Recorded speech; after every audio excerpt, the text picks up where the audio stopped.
institute, research institute. You, as a private sector farmer, how do you see some of these innovations, and do you think these are what farmers in Nigeria actually need?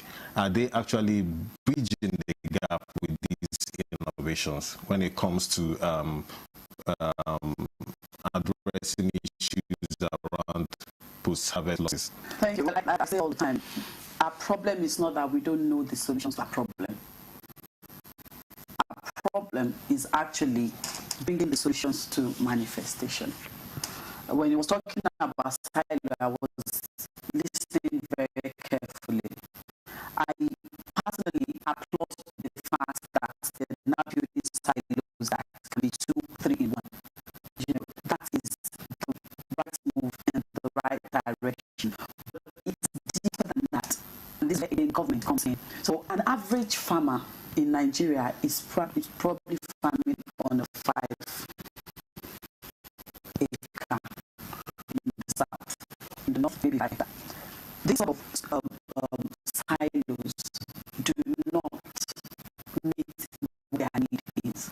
So in their implementation plans, I mean, Nigerian Women for Agricultural Progressive and Development Initiative, I can boldly say that we have members in all the 774 local government in Nigeria. So I'm not just talking as a farmer in Oyo State, I'm talking as for Nigerians. We need silos that can be friendly. We need silos that you can put in Fashola, you can put in Kuje, you can put in Suleja, where it becomes like some sort of a susu, if you understand what I'm trying to say. I don't know if you have that in the pipeline. That is what I'm talking about. So in a situation whereby, if this is 500 metric ton silo, it can then be divided for this cluster as 1,000 metric tons. You know, this is for them. This cluster has, because what we're working on and we're progressing with as an association is to make sure that we put our farmers in clusters. It's part of the problem we are having. Everyone is behaving like an island. And in agriculture, your strength is in your numbers, and you need cooperatives. So if their silo, like I said, can provide these services, then we are on the right path to solving one of the major problems that we have in terms of post-harvest losses. But what I worry is, he said they are research institute. It's good. They brought the research out. Now again, it boils down to, I wish you had brought somebody from the Ministry of Agriculture sitting next to me. Implementation and the availability of this, the availability and the affordability of these silos to farmers. It was like I said in this same room weeks ago. Our problem is not for Nigeria to have 1 million tractors. At Fashola, I have over 150 acres of land. I don't need to own a tractor. When I want to plow my land, I will use 3 weeks, which is not. You go and hire one. I'll go and hire one, and after 3 weeks, what is my tractor doing?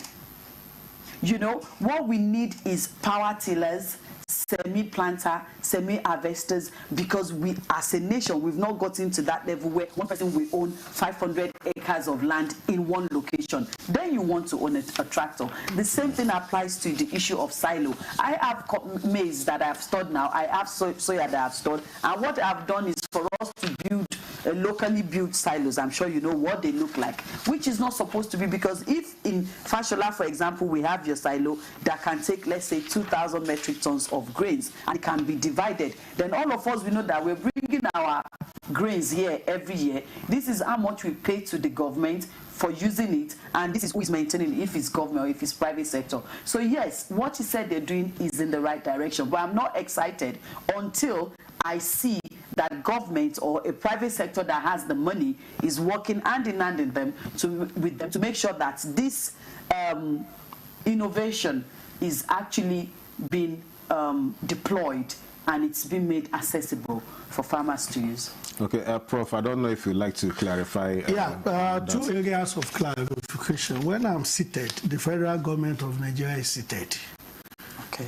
Now that's why I'm the executive director, chief executive officer of Nigeria's third product research institute. That's the only research institute on post-harvest management. Okay. Any other thing the Honorable Minister for Agri will say a policy statement. The technicality of it is me. What I'm talking to you, and as a Nigerian, you know, we have silos in this country. I don't know whether you know 500,000. Yes, we have silos. They are not available. Massive silos that that are not available for the groups of people you are talking about. That's one. Two, as a research institute, we have what we call scalable silo designs. We have installed 250 metric tons of silo in Landmark University for their livestock section in the last 4 or 5 years as an institute. So it depends on what you want. The farmers in Nigeria that I know today, even this my 50-ton silo, yeah, we take them time to fill it. That's what I just said. They are small scale farmers. So they are small scale farmers. So before you talk of aggregation cluster, start with the small scale groups into cell. If they will need 5 of my silo, we give them the 5 for a start. As we are doing that, you can now talk of, can we now do 1,000 metric tons of silo? We can do it. We have the capacity to do it. But when it comes to, can we deliver 1,000 of silo, that is when